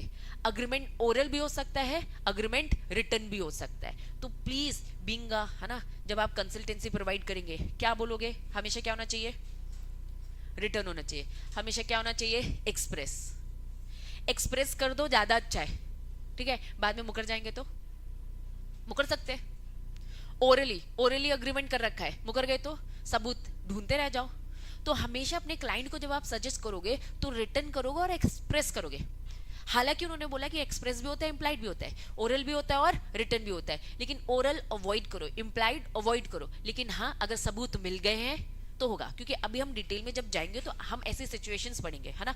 दो दोस्तों ने भैया आपस में अग्रीमेंट किया, एक पैसा लेके भाग जाता है, ठीक है, ये भाई साहब हमारे पैसा लेके भाग जाते हैं, अब ये कोर्ट में पहुंचते हैं, ये बोलता है कि भाई इंप्लाइड कॉन्ट्रैक्ट था, प्रूफ दो, ओरल कॉन्ट्रैक्ट था, प्रूफ दो, हालत खराब हो जा रही है। तो प्लीज अग्रीमेंट प्रॉपर होना चाहिए। इन्होंने कहा हालांकि लॉ अलाउ करता है, लॉ क्या अलाउ करता है, एक्सप्रेस भी और इंप्लाइड भी, ओरल भी रिटर्न भी, ठीक है। चलिए नेक्स्ट इन्होंने क्या बोला है, नेक्स्ट इन्होंने क्या बोला, बिजनेस, बिजनेस होना चाहिए, बिजनेस इंपॉर्टेंट है। अगर बिजनेस नहीं है तो वो पार्टनरशिप है ही नहीं। हम आपस में क्या करने आए हैं भाई, कोई धंधा करने आए, कोई बिजनेस करने आए जिसमें हम प्रॉफिट शेयर करना चाहते हैं। तो इन्होंने कहा कि भैया कुछ ना कुछ होना चाहिए। यहाँ पे साफ लिखा है, in this context we will consider, ठीक है, यहाँ पे दो बातें हम देखने वाले हैं। फर्स्ट क्या लिखा है इन्होंने, पहले तो क्या होना चाहिए, बिजनेस होना चाहिए। For the purpose of business, एक वाइडर डेफिनेशन है, बिजनेस के अंदर क्या क्या आता है, बिजनेस के अंदर क्या आता है, ट्रेड। जब आप बिजनेस टर्म को समझाओगे तो ट्रेड बताओगे। ट्रेड क्या होता है, चलिए बताइए, ट्रेड क्या समझते हो, कुछ भी एक्सचेंज कर रहे हैं गुड्स, दैट वाज ट्रेडिंग। चलिए ऑक्यूपेशन मतलब क्या, ऑक्यूपेशन मतलब क्या, कुछ भी काम, आपका ऑक्यूपेशन क्या है, जैसे हम बोलते हैं ना आपका काम क्या है, एनी ऑक्यूपेशन। फिर क्या बोला उन्होंने, प्रोफेशन, प्रोफेशन में तुम्हारा काम जो प्रोफेशनल तरीके से, एक्सपर्ट तरीके से किया जा रहा है, दैट वाज प्रोफेशन, ठीक है। The existence of the business is essential. पहली बात तो ये कि भैया बिजनेस होना चाहिए। बिजनेस में उन्होंने बोला ट्रेड, ऑक्यूपेशन, प्रोफेशन होना चाहिए। Secondly motive of the business is the, क्या लिखा है, एक्विजिशन ऑफ गेम, प्रॉफिट के लिए बोला जा रहा है ना, ठीक है। कोई भी बिजनेस लॉस के लिए करोगे क्या। चलो ट्रस्ट की बात करते हैं, किसकी बात करते हैं, ट्रस्ट। हमें चैरिटी, हमें डोनेशन, दान दक्षिणा देना है, साफ बोला है। पार्टनरशिप में, पार्टनरशिप के ऊपर डेफिनेशन हमने पढ़ी थी, पार्टनरशिप में क्या होना चाहिए, शेयरिंग ऑफ प्रॉफिट होना चाहिए। जब प्रॉफिट है ही नहीं, जब प्रॉफिट है ही नहीं, मतलब अगर आपको दान दक्षिणा करना है तो भैया पार्टनरशिप फर्म बनाना आपको अलाउड नहीं है। इससे अच्छा क्या बनाओ, सेक्शन 8 कंपनी बनाओ, है ना, जिन्होंने कंपनीज एक्ट पढ़ रखा है, आप लोगों ने नहीं, है ना। तो साफ बोल रखा है कि भैया कंपनीज एक्ट में बोल रखा है ना कि भाई आप कंपनी बनाना चाहते हो तो प्रॉफिट के लिए बनाना है, प्रॉफिट के लिए बनाओ। अगर आपको प्रॉफिट के लिए नहीं बनाना है तो एक अलग टाइप की कंपनीज होती है, भैया ट्रस्ट बनाओ, ठीक है। इतनी चैरिटी आपको दिख रही है तो वो आपको कंपनी का फॉर्म लेना पड़ेगा। पार्टनरशिप फर्म में आपको अलाउड ही नहीं है कि दान दक्षिणा के लिए, समाज की सेवा के लिए आप पार्टनरशिप फर्म बनाओगे, नहीं। पार्टनरशिप फर्म अगर बन रही है दैट मींस प्रॉफिट के लिए है, दैट्स इट। तो दो बातें, पहला क्या, बिजनेस होना चाहिए, दूसरा क्या, वो बिजनेस प्रॉफिट के लिए होना चाहिए, प्रॉफिट कमाने के लिए होना चाहिए, हो चाहे ना हो वो सेकेंडरी है। हम तो बिजनेस चलाएंगे भैया फायदे के लिए, लेकिन अगर नहीं हो रहा है तो वो बात अलग है। तो उन्होंने दो इंपॉर्टेंट बातें उन्होंने ये बोला कि भैया पहले तो बिजनेस और दूसरा क्या, प्रॉफिट शेयर होने की बात हो रही है यहाँ पर, ठीक है। चलिए नेक्स्ट क्या लिखा है, इसमें उन्होंने और डिटेल करके बताया कि भैया हम प्रॉफिट की बात करें, sharing of profit essential feature, ठीक है। No partnership, only one partner entitle to the whole profit of the business. इन्होंने देखो पहले तो ये समझ में आ गया, sharing of the profit is the सबसे इंपॉर्टेंट फीचर है। Next, there can be no partnership where only one partner is entitle to whole. चलिए मैं और कृष्णा आपस में अग्रीमेंट करते हैं, मैंने कहा पूरा का पूरा प्रॉफिट रख कृष्णा और मैं पूरा का पूरा लॉस रखूंगी, क्या ये पार्टनरशिप है क्या, नहीं। क्यों, रीजन क्या है, क्योंकि डेफिनेशन में हमने क्या पढ़ा था, प्रॉफिट तो शेयर होना चाहिए। मैंने कहा 50% प्रॉफिट तेरा, 50% प्रॉफिट मेरा और 100% लॉस मेरा, हो सकता है। क्यों? क्योंकि उन्होंने लॉस को लेकर नहीं बोला, लॉस जो करना है तुम करो, लेकिन प्रॉफिट शेयरिंग होना चाहिए। अगर पूरा का पूरा प्रॉफिट मैं ही रखती हूं और ये नहीं रखता है, या फिर ये रखता है मैं नहीं रखती हूँ, तो भैया ये पार्टनरशिप है ही नहीं। पार्टनरशिप का मतलब ये प्रॉफिट तो शेयर होगा, लॉस चाहे हो चाहे ना हो। Partner must agree to share the profit in any manner they choose, ठीक है, but the agreement to share loss is not essential. आप लॉस शेयर करो चाहे ना करो, इससे कोई फर्क पड़ता नहीं। It is open to one or more partners to agree the share losses. वो आपस में कैसे लॉस शेयर करे, इससे कोई हमें फर्क पड़ता नहीं। In the event of the loss, unless agreed otherwise, this must be borne in the profit sharing ratio। अगर आपस में कुछ भी नहीं है तो जो रेशियो प्रॉफिट 50-50, लॉस भी 50-50। लेकिन अगर आपने लॉस के लिए कुछ अलग से अग्री कर रखा है कि मैं पूरा 100% लॉस, तो हाँ ये भी सही पार्टनरशिप है, इसमें कोई दिक्कत नहीं है।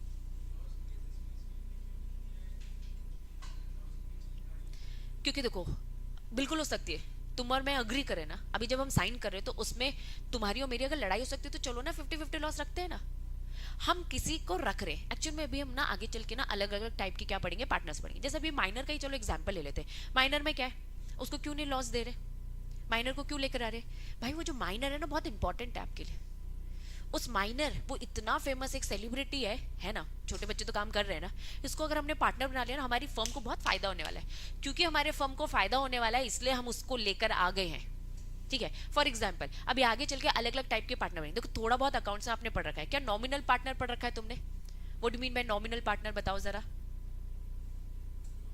जिसका आप नाम यूज करते हो। आपने स्लीपिंग पार्टनर भी सुना होगा, अलग अलग टाइप के सुने, ठीक है। एक्टिव सुना है, स्टॉपल बाय स्टॉपल सुना होगा, ये अलग अलग टाइप के पार्टनर सुने ना। यहाँ अभी डिटेल में हम पढ़ेंगे, सब हम एक एक गहराइयों में जाएंगे।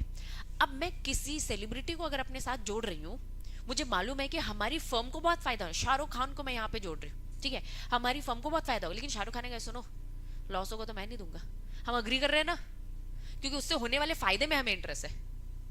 तो लॉ साफ बोलता है भैया प्रॉफिट शेयर होना चाहिए। शाहरुख खान को प्रॉफिट तो जाना चाहिए, नहीं तो वो आएगा क्यों, ठीक है। लेकिन हमें हमारी पूरी फर्म को उससे बहुत ज्यादा फायदा होने वाला है, इसलिए हम भी जोड़ने में इंटरेस्ट है। इसलिए लॉ साफ बोलता है कि भैया तुम प्रॉफिट तो शेयर करो, लॉ शेयर करना ही नहीं करना ये आपका आपस का मैटर है। आपको थोड़ा देना है, शाहरुख खान को 2% देना है, बाकी 98% हम रखेंगे, ठीक है ना, चलेगा ना, वो भी अग्री कर रहे हैं। What do mean bye agreement? Agreement मतलब तुम और मैं बैठ के डिसाइड कर रहे हैं। अगर तुम्हारी सहमति नहीं है तो ये अग्रीमेंट है ही नहीं, ये पार्टनरशिप वैसे ही डिसॉल्व हो गई है, बन ही नहीं पाई। डिसॉल्व की बात क्या हो रही है, स्टार्टिंग नहीं हो पाई। तुम अग्री कर रहे हो कि दीदी पूरा लॉस तू लेगा, प्रॉफिट 50-50 का जाएगा, तुम अग्री कर रहे हो तो साइन करो, अग्री नहीं करो तो भैया नहीं है, पार्टनरशिप बनी नहीं रही है। अब धंधे में आप उसकी कीमत जानते हो जिसे लेकर आ रहे हो। अगर आपको लग रहा है कि यार वो लॉस के लिए अगर मना कर रहा है और उसकी धंधे में इंपॉर्टेंट है, तो तुम उसको अलाउ करोगे ना। रियल लाइफ में भी ऐसा ही होता है, जब धीरे धीरे आप धंधे को समझोगे तो रियल लाइफ में यही होता है, भैया ठीक है तेरा लॉस हम देख लेंगे, तू बस आ जा। क्यों? क्योंकि उससे होने वाले फायदे में हमें ज्यादा इंटरेस्ट है। क्या बात समझ में आ रही है? चलिए एग्जाम्पल थोड़ी देर से। नेक्स्ट क्या लिखा है, बिजनेस किसकी बात हो रही है, म्यूचुअल एजेंसी। म्यूचुअल एजेंसी अभी हमने डिटेल में समझा, बस एक बार फटाफट रीड करेंगे। Business must be carried out, या तो सारे के सारे लोग मिलके कर रहे हैं, ठीक है, या फिर क्या कर रहा है कोई एक, या फिर मोर पार्टनर्स। लेकिन हाँ वो सबके बिहाफ में कर रहे हैं। अगर मैं जाके कोई कॉन्ट्रैक्ट करती हूँ तो मान लिया जाएगा कि भैया तुम सब ने भी वो मिलकर कॉन्ट्रैक्ट किया है। इसे एक नाम दिया गया है, क्या नाम दे रखा है, कार्डिनल प्रिंसिपल। कार्डिनल का मतलब होता है बेसिक, कार्डिनल का मतलब क्या होता है, बेसिक। एग्जाम में कभी कभार आपसे यही पूछ लिया जाएगा कि भैया कार्डिनल प्रिंसिपल बताओ। कार्डिनल प्रिंसिपल मतलब म्यूचुअल एजेंसी से पूछ रहा है। अगर पूछा गया what do mean by cardinal principle, तो आप इसे क्या बताओगे, म्यूचुअल एजेंसी। क्या है म्यूचुअल एजेंसी, कि भैया एक इंसान जो काम कर रहा है वो सबके लिए काम कर रहा है, ये कार्डिनल प्रिंसिपल होता है। In other word there should be a binding contract या फिर mutual agency between the partners. enact one partner in the course of business of the firm। थोड़ा सा समझना, in the course of the business of the firm। जब मैं आपको एक example समझा रही थी प्रिंसिपल एजेंट का एग्जाम्पल, तो मैं कहती थी ना during the employment, during the employment. तो ड्यूरिंग द एम्प्लॉयमेंट का मतलब क्या, जब वो काम कर रहे हैं उस टाइम पर जो उन्होंने गलत कर रखा है। सेम यहाँ पे दूसरे टर्म में इसे हम क्या बोल सकते हैं, in the course of the business of the firm. थोड़ा एग्जाम्पल को समझना, ठीक है। मेरी एक फर्म है, मेरी और कृष्णा की एक फर्म है, ठीक है, हम दोनों पार्टनर हैं। अब पार्टनरशिप में बहुत सारे एम्प्लॉय होते हैं, तुम लोग सबके सब क्या हो, एम्प्लॉय है। तुम लोग सबके सब कौन है, एम्प्लॉय है। चलो कृष्णा की बात करते हैं, ठीक है। कृष्णा हमारी फर्म में एक क्लर्क है, कृष्णा हमारी फर्म में क्या है, एक क्लर्क है, ठीक है। हम दोनों लॉयर हैं, चलो हम दोनों सीए फर्म है हमारी, ठीक है। ये हमारे फर्म में एक क्लर्क है, एक लेडी हमारे पास आती है और वो बोलती है यार हमें ना कोई कॉन्ट्रैक्ट बनाना है। हाँ, हमने कहा तुरंत बनवा देंगे, इसमें क्या दिक्कत है। किसके पास आई है, मेरे पास और कृष्णा के पास है, हमारी फर्म के पास है, हम लोग मालिक है, हम लोग ओनर है, ये एजेंट हो गया हमारा, ये हमारा क्या हो गया, एजेंट हो गया, ठीक है। उसने कहा कि ये मेरी प्रॉपर्टी है, ये प्रॉपर्टी का मुझे कुछ केस देखना था। हमने कहा बिल्कुल देखेंगे। तो मैंने कहा कृष्णा इधर आओ, ये काम देख लेना। कृष्णा बोला ठीक है। जाता है और उसका पूरा अग्रीमेंट कॉन्ट्रैक्ट देखता है, सब देखता है और मस्त ड्राफ्ट कर देता है और बोलता है मैम को, बोलता है मैडम साइन कर दो, वो मस्त साइन कर देते। अगले दिन उन्हें पता चलता है उनकी प्रॉपर्टी बिक गई।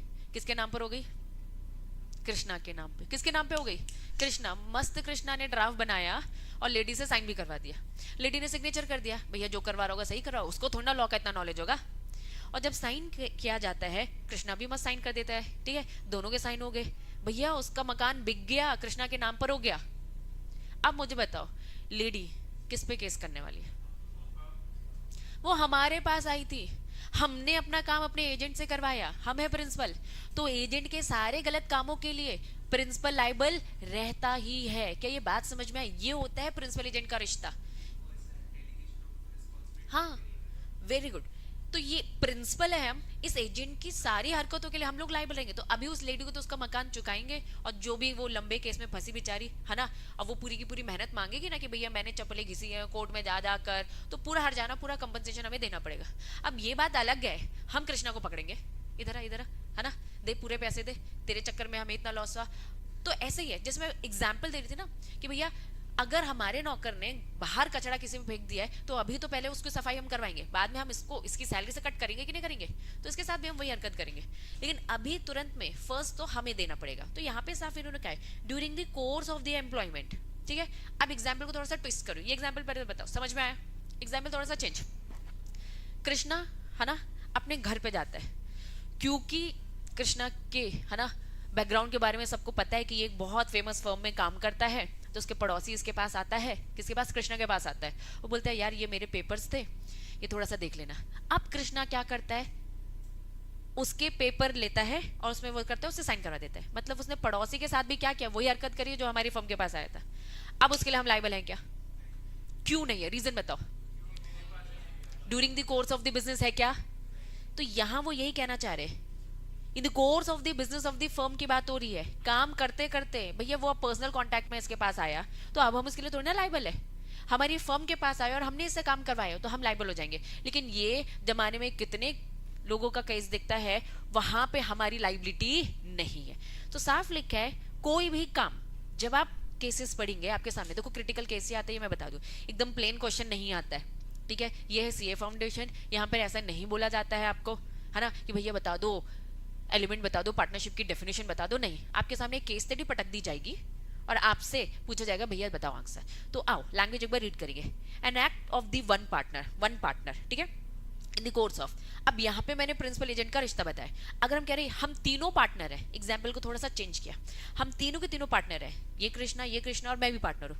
अब अगर उस लेडी के साथ जो उसने हरकत करी है ना, वो जो मकान इसने उधर उधर अपने नाम पे कर दिया, तो भैया ये भी लाइबल है और हम लोग भी liable, that was mutual agency, ठीक है। तो साफ लिखा है an act of the one partner in the course of the business of the firm is the fact an act of all the partner। मान लिया जाएगा भैया हम लोग भी मिलकर इसी से सारे काम करा रहे थे, ठीक।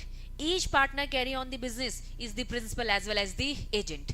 ये एजेंट है, हमारे बिहाफ में काम कर रहा है, तो हम प्रिंसिपल है। अगर ये काम मैंने गलत काम किया तो भैया मैं एजेंट होती हूँ, ये दोनों मेरे लिए क्या बन जाएंगे, प्रिंसिपल। हम सब म्यूचुअली है ना जुड़े हुए हैं और हम सब इन सारी चीजों के लिए लायबल है। Next, he is the agent so far he can bind the other partner by his act, he is the principal context that is bound by the act of the other partner। clarity है बच्चों। next, it may be noted that important true test of partnership, हमारे बीच में partnership है कि नहीं है ये हमें पता कैसे चलता है, म्यूचुअल एजेंसी से। अगर पूछा जाएगा क्या है ट्रू टेस्ट, क्या पार्टनरशिप में ये सारी 5 की 5 जो हम एलिमेंट्स पढ़ रहे हैं वो 5 में से 5 होने चाहिए, हाँ उसमें से, लेकिन सबसे इंपॉर्टेंट क्या है, mutual agency. Rather than sharing of profit share हो रहा है कि नहीं हो रहा वो सेकेंडरी है, प्राइमरी तो क्या है, mutual agency. If the element of the mutual agency is absent तो हम मानेंगे कि भैया पार्टनरशिप नहीं है। तो पार्टनरशिप के लिए सबसे इंपॉर्टेंट क्या है? Mutual agency. कंपनी की बात करो, पार्टनरशिप फर्म की बात नहीं कर रहे, है ना? Very good. इनका भी रजिस्ट्रेशन होता है, लेकिन क्योंकि इनके पास ऑप्शन है, पार्टनरशिप फर्म के पास हमेशा ऑप्शन होता है, आप चाहो तो रजिस्ट्रेशन कराओ, आप चाहो तो रजिस्ट्रेशन ना कराओ, ठीक है? कंपनी को क्या बोला? आप कंपनी तभी कहलाओगे जब आपका रजिस्ट्रेशन है। सेम विथ एलएलपी, एलएलपी को बोला रजिस्ट्रेशन मस्ट, कंपनी को बोला रजिस्ट्रेशन मस्ट, ठीक है? फर्म को क्या बोला? पार्टनरशिप फर्म को क्या बोला? ऑप्शन। तो हाँ, आपके पास ऑप्शन है, कराओ तो बढ़िया, नहीं कराओ तो भी बढ़िया, लेकिन बीइंग अ कंसल्टेंट क्या दोगे तुम लोग? करवाओ ना। भाग जाएगा तो फिर कोर्ट कहेगा नहीं है आपका अग्रीमेंट हमारे पास रजिस्टर नहीं है, सरकारी खाते में है ही नहीं, हम कैसे आपको देखें? आप भी सच बोल रहे हो कि नहीं बोल रहे, हमें क्या पता? तो इन सब में हमें नहीं पढ़ना, आप जाओ। तो जो रजिस्टर्ड नहीं है उन्हें कोर्ट की तरफ से कोई रिलीफ मिलने वाली नहीं है, जनरल रूल। कोर्ट की तरफ से कोई रिलीफ मिलने वाली नहीं है। जैसे मैंने बोला जनरल रूल, इसका मतलब एक्सेप्शन है, आगे चल के पढ़ेंगे, अभी नहीं, ठीक है? जनरल रूल नहीं रिलीफ मिलने वाली। डन। आरओसी नहीं, आरओसी में एलएलपी जाती है और कंपनी जाती है, अलग रहता है, दिखाऊंगी, इसका भी रहता है, पूरा ऑनलाइन रहता है, ठीक है? चलिए एग्जाम्पल फटाफट देखेंगे। ABC are the partners, A B associate है पार्टनरशिप फर्म में, A made certain purchase for the business, ठीक है?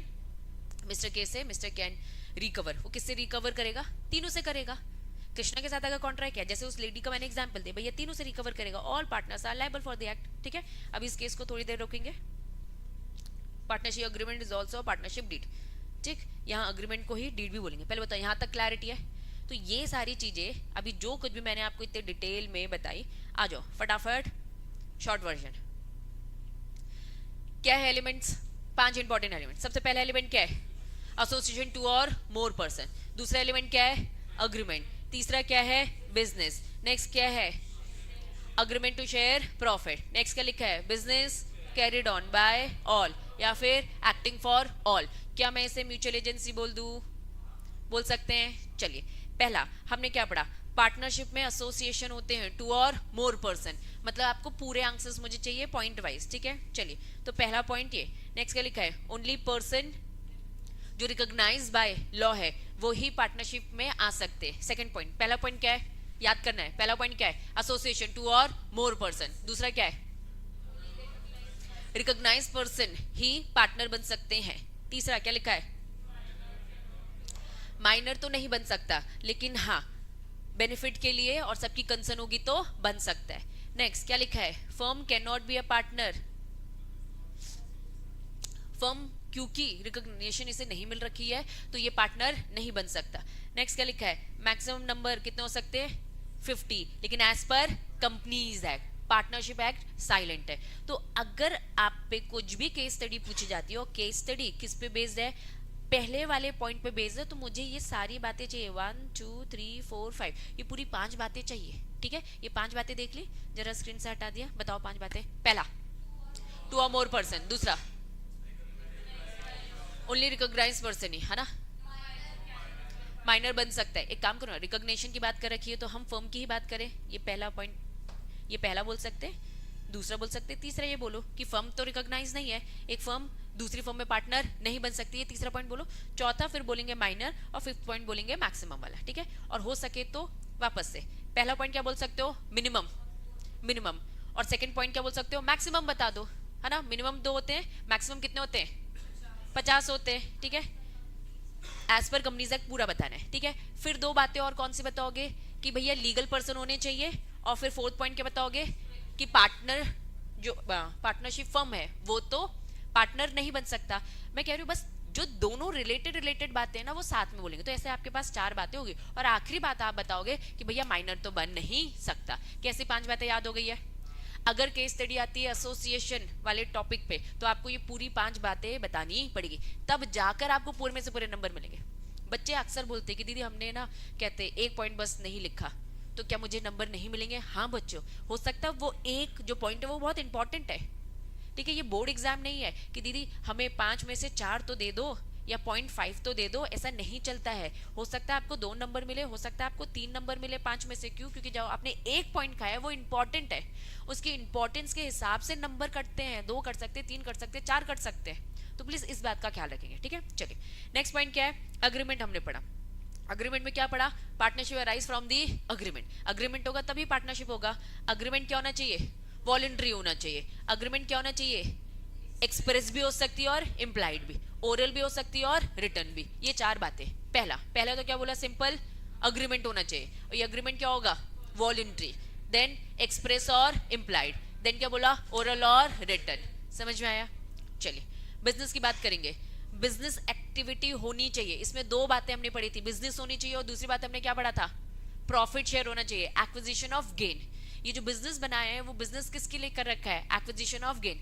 मतलब यहाँ पे आपको क्या बताना चाहते हैं कि दान दक्षिणा करनी नहीं है। ट्रस्ट व्रस्ट बनाना है तो फर्म सही है ही नहीं, फर्म बनाना अलाउड ही नहीं है।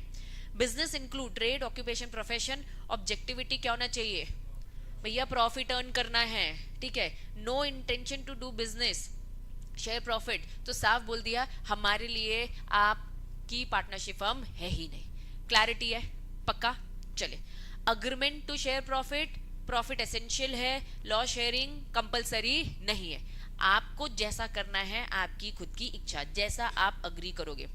Profit sharing ratio can be decided, partner आप खुद से डिसाइड करो जैसे आप अपने कैपिटल। रेशियो नहीं बता के रखा है। इफ इन केस अगर आप नहीं करते हो, साइलेंट होते हो, तो 50-50 होता है। पार्टनरशिप डी से हम बोलते हैं। यहां तक क्लियर है। नेक्स्ट, बिजनेस म्यूचुअल एजेंसी की बात हो रही है। Business may be run by all partner या फिर any one on behalf of all. दूसरा, ये प्रिंसिपल ऑफ म्यूचुअल एजेंसी कहलाता है।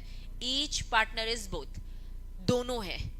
एजेंट एजेंट एजेंट बोल सकते हैं, प्रिंसिपल प्रिंसिपल प्रिंसिपल भी बोल सकते हैं, ठीक है। एजेंट बाइंड करता है अदर्स को, प्रिंसिपल बाउंड होता है बाय अदर्स। ट्रू टेस्ट की बात की जाए तो म्यूचुअल एजेंसी है। प्रॉफिट शेयरिंग सेकेंडरी है, होना दोनों ही चाहिए, हम ऐसा नहीं कह रहे कि नहीं होना चाहिए, ठीक है। लेकिन हाँ, सबसे इंपॉर्टेंट क्या है, इंपॉर्टेंट है म्यूचुअल एजेंसी। क्लैरिटी है, पक्का। चलो अब इस केस में आते हैं। केस अभी के अभी रीड करेंगे, अभी रीड करो तुरंत, देखते हैं केस समझ में आ रहा है कि नहीं आ रहा।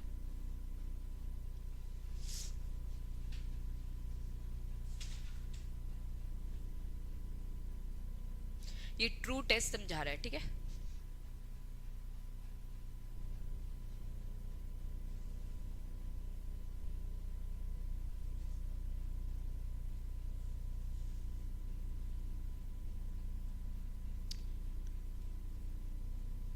दो इंपॉर्टेंट कंडीशन की बात कर रहा है।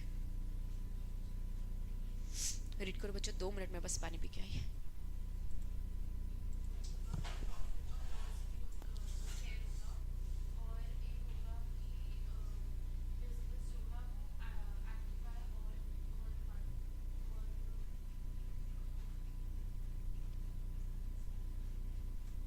अदिति ट्राई करो।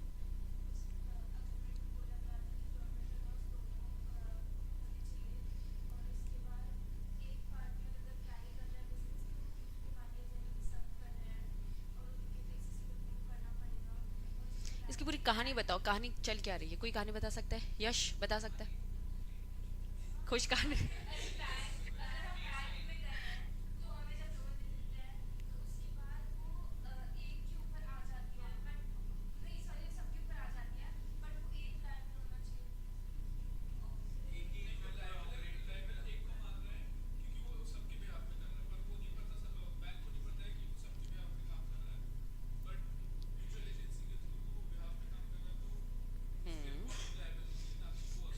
गुड, समझना है ना, हम सबकी पार्टनरशिप फर्म।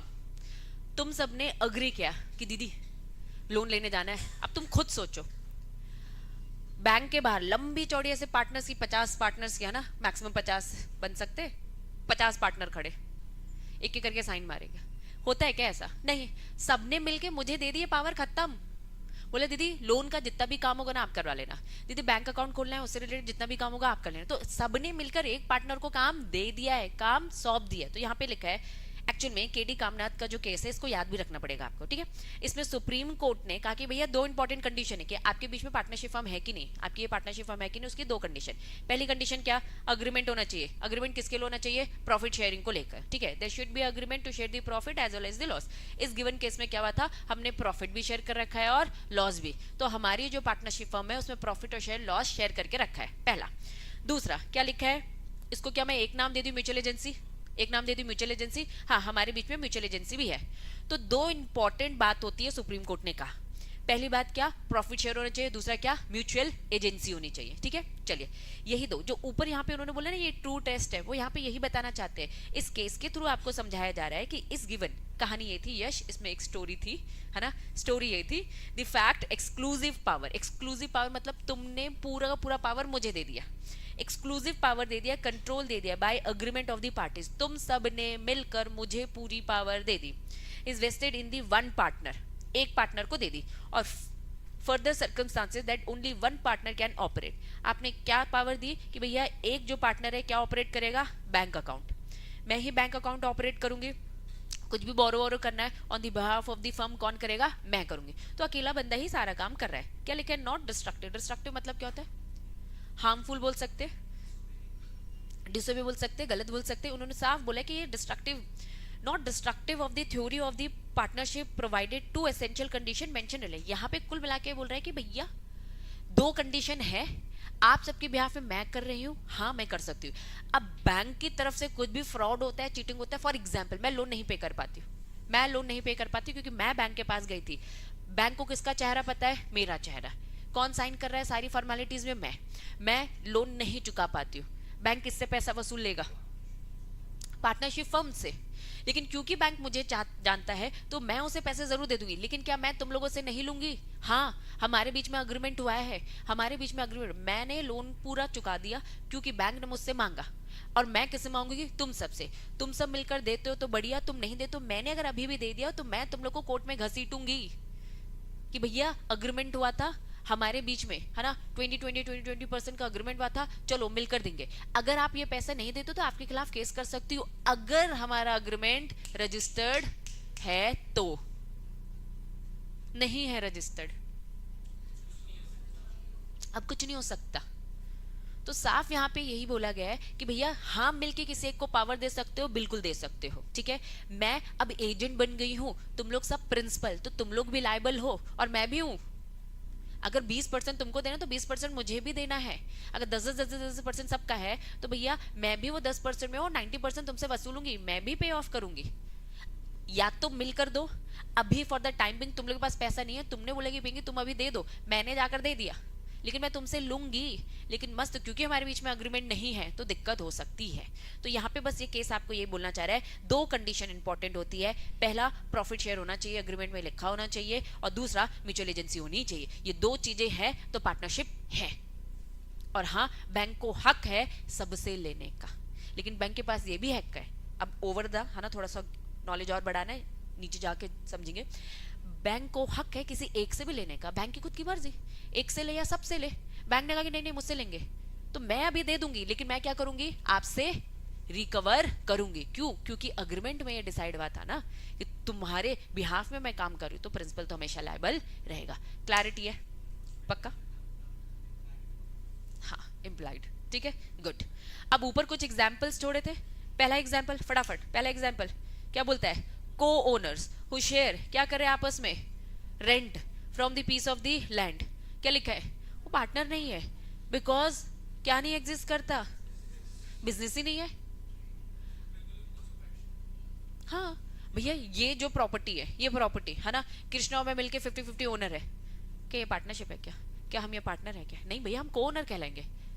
हाँ नॉर्मली लोग ऐसे लैंग्वेज यूज करते कि भैया इसमें हमारी पार्टनरशिप है, ऐसे टर्म यूज किया होगा, ये जो मकान है इसमें हमारी पार्टनरशिप है, ये जो बिल्डिंग है इसमें हमारी पार्टनरशिप है। तो बच्चों जब तक धंधा नहीं है तो को ओनर हो, लेकिन मैंने और कृष्णा ने रियल एस्टेट का बिजनेस चालू कर दिया, बिजनेस आ गया ना, अगर बिजनेस आ गया तो यस अब ये पार्टनरशिप होगी ना, बिजनेस नहीं तो को ओनर कहलाएंगे। कुछ पूछ रहा था रियल एस्टेट वाला, ठीक है चलो। नो चैरिटी, ये वाला समझ में आ गया कि भैया शेयरिंग प्रॉफिट होनी चाहिए, ठीक है। चैरिटी वैरिटी करना है तो भैया पार्टनरशिप आपके लिए नहीं बनी है। अगर आपके पास कोई क्लाइंट आता है, क्लाइंट बोलता है कि यार मुझे ना चैरिटी करनी है तो क्या करूं, तो क्या पार्टनरशिप फर्म बना सकता है क्या, वो अलाउड ही नहीं है, प्रॉफिट मस्ट है। कुछ पूछ रहे दिशा, हम्म हम्म ये बस एक प्रॉपर्टी के साथ कर रहे हैं। देखो ओनर है, ये प्रॉपर्टी हमारी, इससे रेंट आ रहा है, अभी भी को ओनर है, बिजनेस नहीं बना इससे, रेंट आना ये बिजनेस थोड़ी ना है। अब हमारी ऐसे हजारों प्रॉपर्टी है, ठीक है, हम बेचते खेलते रहते हैं इसमें और रेंट भी आता रहता है। ये किसी सिंगल प्रॉपर्टी के साथ हो रहा है तो बिजनेस मेसिंग है? हाँ नहीं है, ये को ओनरशिप कहलाएगी। लेकिन ये अब हम ज्यादातर प्रॉपर्टीज के साथ करते हैं तो यस, अब हमारी पार्टनरशिप है। ठीक है, सेकंड पॉइंट समझ में आ गया, पहला समझ में आ गया।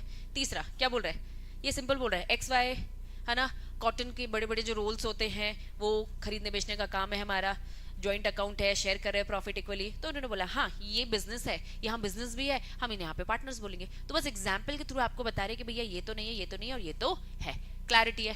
तो यहाँ पर जाके हमारा सबसे पहला इंपॉर्टेंट एसेंशियल एलिमेंट होते हैं खत्म। ठीक है, तो सबसे पहले हमने क्या समझा, पार्टनरशिप क्या होती है, फिर हमने सोचा समझा इंडिविजुअल को पार्टनर बोलते हैं, कलेक्टिवली फर्म बोलते हैं, और फर्म का एक नाम डिसाइड होता है। इसमें 5 इंपॉर्टेंट एलिमेंट्स होते हैं, जिसमें सबसे पहला एलिमेंट क्या होता है, एसोसिएशन टू और मोर पर्सन। दूसरा क्या है, अग्रीमेंट।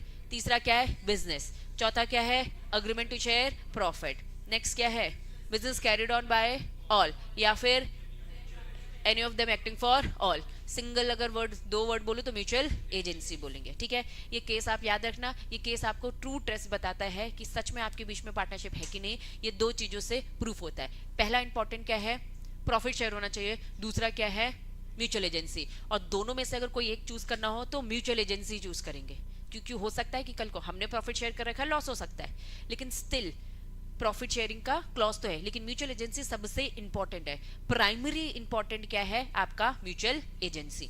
किसी एक को चुनना होगा तो वो चुनेंगे। अब इन्होंने कहा कि नहीं नहीं हम और डिटेल में बताएंगे, ट्रू टेस्ट बताएंगे पार्टनरशिप का। तो अब यहाँ से दूसरे सेक्शन हमारे चालू होते। पहले बताओ यहाँ तक क्लियर है। अब इसमें मुझे आपको देना है क्या, केस स्टडी क्वेश्चंस। ठीक है, फटाफट, अभी टाइम तो है। अरे हाँ यस, इसके तो मैं बताना ही भूल गई। ठीक है, बता रही हूँ मैं इसमें। अभी एक निकालो, इसका एक ओवरव्यू दूंगी मैं आपको, है ना। कॉपी निकालो, क्वेश्चन दे रही हूँ, देखते हैं हम लिख पाते हैं कि नहीं लिख पाते। ठीक है, अभी दे रही हूँ क्वेश्चन। मैं सच बता रही हूँ बच्चों, लॉ में बस प्रॉब्लम क्या है, लिखना क्या है, लिखना कैसे है। अभी ओरली पूछूंगी तो सब बता दोगे, ओरल टेस्ट थोड़ी ना है, रिटर्न है।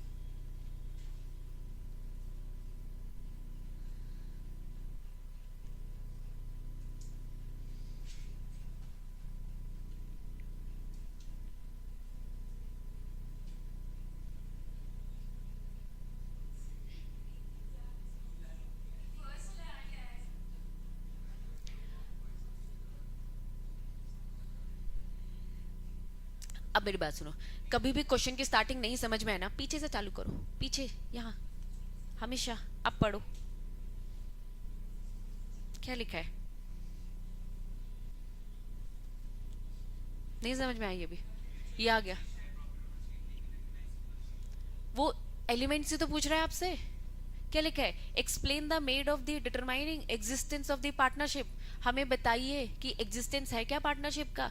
अगर एग्जिस्टेंस है as per Indian partnership act तो वो क्या है, 1932 वो है तो क्या है। अब इन्होंने यहाँ पे घुमाने के लिए बोला है, weather a group of person is या फिर is not a firm. Group of person को बोल सकते हैं फर्म या फिर नहीं बोल सकते हैं। वेदर अ पर्सन इज या फिर is not a partnership in a firm. तो कुल मिलाकर आपसे कौन सा वाला ये पूछना चाह रहे हैं, 5 एलिमेंट थे, क्या पूछना चाह रहे हैं, एसोसिएशन पूछना चाह रहे हैं ना।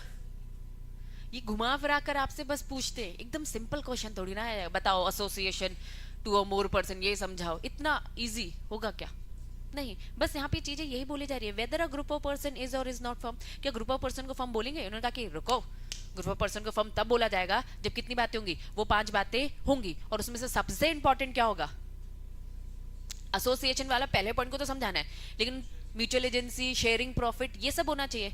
बस हमने चलो मिलकर एक फर्म बना लेते, फर्म है क्या, नहीं, इसमें सारी बातें होनी चाहिए, कौन कौन सी क्वालिटीज होनी चाहिए, म्यूचुअल एजेंसी होनी चाहिए, शेयरिंग प्रॉफिट होनी चाहिए। तो वो 5 बातें आपको समझानी पड़ेगी, समझाओ, हाँ समझाओ, ट्राई करो लिखने का।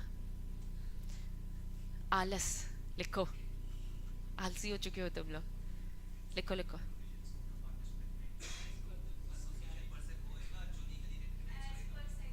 ओरल नहीं हो रहा है यहाँ पे, है ना, रिटर्न रिटर्न, नहीं नहीं नहीं, लिखो लिखो लिखो।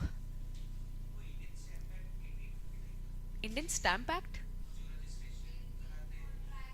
कॉन्ट्रैक्ट 1872, बहुत पुराना, सोचो अंग्रेजों के जमाने का, पढ़ेंगे वो भी। लेकिन चेंज हो गया, एक्ट का ईयर नहीं चेंज हुआ। बंद करना है। कृष्णा पास करो बेटा।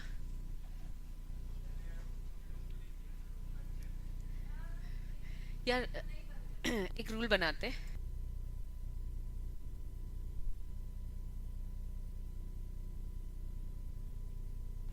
ठीक है, कोई बात नहीं, अभी बताऊंगी। यही तो सिखाना है तुम लोग को, क्योंकि नॉलेज बहुत ज्यादा है ना, नॉलेज बहुत ज्यादा।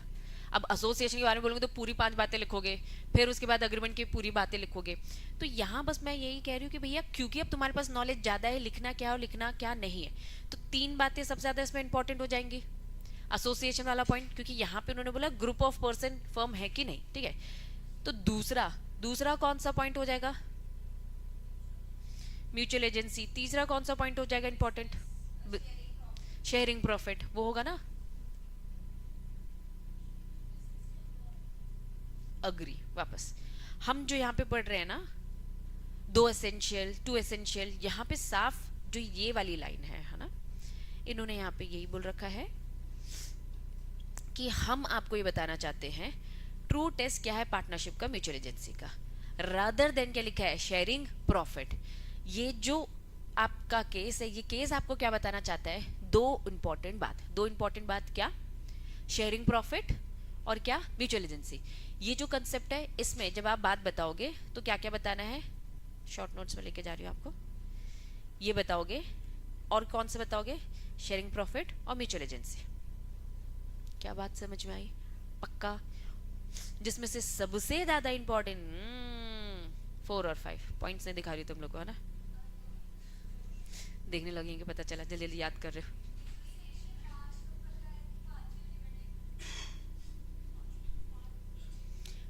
पूरे पूरी डेफिनेशन बताइए और उसके सारे एलिमेंट्स भी बताए हैं।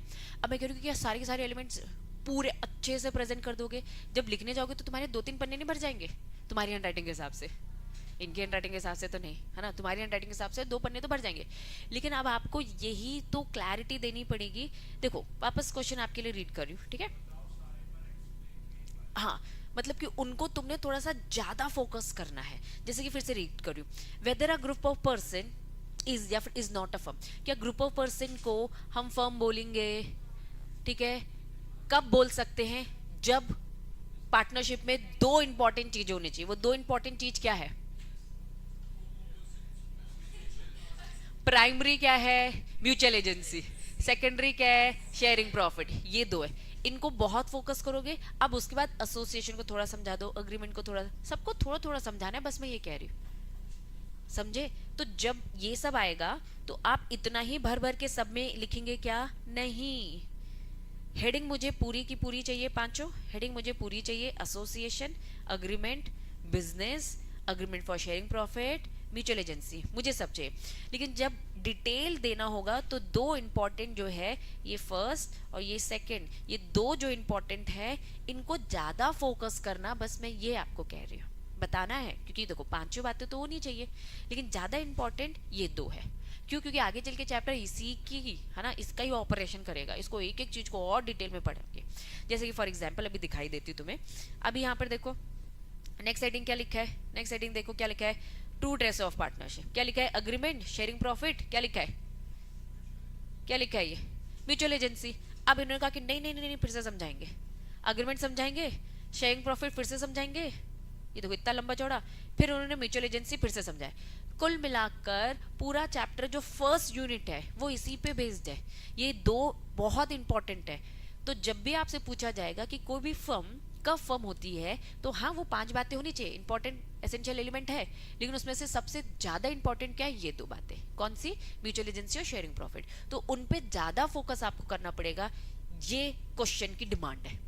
तुम्हारे अकॉर्डिंग तुम पूरी 5 बातें बताओगे, लेकिन क्वेश्चन की डिमांड क्या है कि हम आपसे पूछ रहे हैं, कोई भी फर्म, कोर्ट वाला फील लो, तुम सुप्रीम कोर्ट हो, ठीक है, तुम जज हो, तुमको फील देना है कि भैया कोई भी पार्टनरशिप फर्म, एक्चुअल में पार्टनरशिप फर्म कब डिक्लेयर हो जाएगी? जब उनकी म्यूचुअल एजेंसी होगी और शेयरिंग प्रॉफिट होगा। तो वो फील करके आपको आंसर देना होता है। क्लैरिटी है? लॉ में आपको सीखना ही यही है, लिखना क्या है, दैट्स इट। समझ तो सब आ गया है ना? लिखना क्या है ये ज्यादा इंपॉर्टेंट है। क्लियर? तो जिसने बहुत ज्यादा लिख दिया है बाकी दूसरे 2 पॉइंट को भी ज्यादा लिख देना ताकि बैलेंस। वो ज्यादा लिख दे और इनमें 2-2 लाइन लिखी, ठीक है, इसमें ज्यादा लिखा और ज्यादा लिखा, फिर भी बैलेंस हो जाएगा। इंपॉर्टेंट चीज को 2 लाइन में लिख के छोड़ना मत। डन?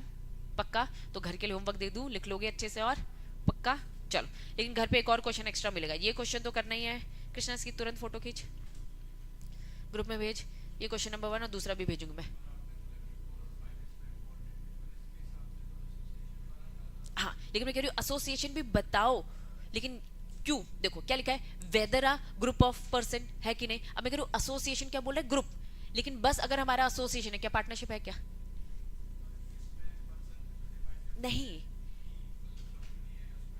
नहीं, वो पूछ ही नहीं रहा। एक बार फिर से रीड करूँ, देखो, weather a group of person is या फिर इज नॉट फर्म, क्या ग्रुप ऑफ पर्सन को हम फर्म बोलेंगे या फिर नहीं बोलेंगे? पहला ये। फिर क्या लिखा है, वेदर अ पर्सन और is not a partner in a firm, फिर उन्होंने क्या बोला? सेकंड पॉइंट क्या बोल रहा है, वेदर अ पर्सन इज या is not a partner in a firm. तो यहाँ पे उसने किस वाली बात को बता दी है? पार्टनर वाली बात, ठीक है। तो एसोसिएशन तो बोलोगे, लेकिन किसी भी एसोसिएशन ऑफ फर्म को तब तक आप पार्टनरशिप नहीं नाम दे सकते जब तक उसमें बाकी वो 2 बातें हैं कि नहीं। तो इसीलिए इनडायरेक्टली वो आपसे वो 2 चीज भी पूछ रहे हैं। एसोसिएशन तो समझाना है, वो 2 चीज भी समझाना है। ऐसा नहीं करना एसोसिएशन को बहुत इलैबोरेट कर दिया और बाकी को चिल्लर दे दिया, नहीं। एसोसिएशन के अलावा 2 और इंपॉर्टेंट बात हो जाएंगे। वो 2 इंपॉर्टेंट बात क्या है? म्यूचुअल एजेंसी और शेयरिंग, उसको भी ज्यादा इलैबोरेट करो। तो 3 ज्यादा इलैबोरेशन में जाएंगे, बाकी दोनों ऐसे ही लिखोगे। बाकी 2 पॉइंट बचे कौन से? बिजनेस और अग्रीमेंट। बिजनेस में बस छोटी बात क्या लिखोगे, बताओ? बिजनेस में क्या लिखोगे? एक्टिविटी होनी चाहिए, है ना? ट्रेड, ऑक्यूपेशन, ये एक लाइन ये लिखोगे। और दूसरी बात क्या लिखोगे? Very good. यहाँ पे उन्होंने बोला ट्रेड, ऑक्यूपेशन, प्रोफेशन होना चाहिए, ठीक है। और दूसरा उन्होंने क्या बोल दिया? कुल मिलाकर प्रॉफिट होना चाहिए शेयर। ये इसका पार्ट है। बिजनेस में तो यही होगा, ठीक है। फिर अग्रीमेंट, कौन सा वाला पॉइंट रह गया तुम्हारा? एक और रह गया, अग्रीमेंट। अग्रीमेंट में क्या क्या लिखोगे? उसमें है भी नहीं, अगर तुम देखोगे ये एक लाइन में खत्म हो जाएगा। वॉलंटरी लिखोगे, एक्सप्रेस इम्प्लाई लिखोगे, ओरल रिटर्न, मतलब ये 1 या 2 लाइन में खत्म हो जाएगा अगर अग्रीमेंट को आप समझाने जाओगे, ठीक है। बिजनेस को आप 2 लाइन में समझाओगे तो आप क्या समझाओगे? ट्रेड समझाओगे, ऑक्यूपेशन, प्रोफेशन और अर्निंग प्रॉफिट, ये भी 2 लाइन में आपका खत्म हो जाएगा। ज्यादा हैवी डिटेल किस में? एसोसिएशन और इन दोनों में। हैवी डिटेलिंग इन दोनों में ही ज्यादा, जो ज्यादा क्रूशियल है। तो प्लीज इन तीनों को बताना है अच्छे से, लेकिन हाँ, बाकी दोनों को बहुत बिछा के लिखना मत, उनको क्रिस्प फॉर्म में बस लिखकर छोड़ देना। समझ में आ रही है बातें? पक्का? हाँ, 5 नंबर के क्वेश्चंस होंगे ये, ऐसे 3 नंबर में नहीं आ सकते। दिख रहा है? हाँ, ग्रुप में भेज दो, अभी भेज दो, तुरंत भेज दो। चलो, क्लियर है बच्चों? लॉ में लिखना ही सीखना है, दैट्स इट। क्योंकि लीगल आंसर प्रेजेंट करने के तरीके अलग होते हैं, ठीक है। एक और क्वेश्चन दूंगी, वो भी आपको लिख कर लेकर आना है। कृष्ण, मुझे अलग से मैसेज डालना होमवर्क के क्वेश्चन, ठीक है। चलो, सभा को करते हैं समाप्त।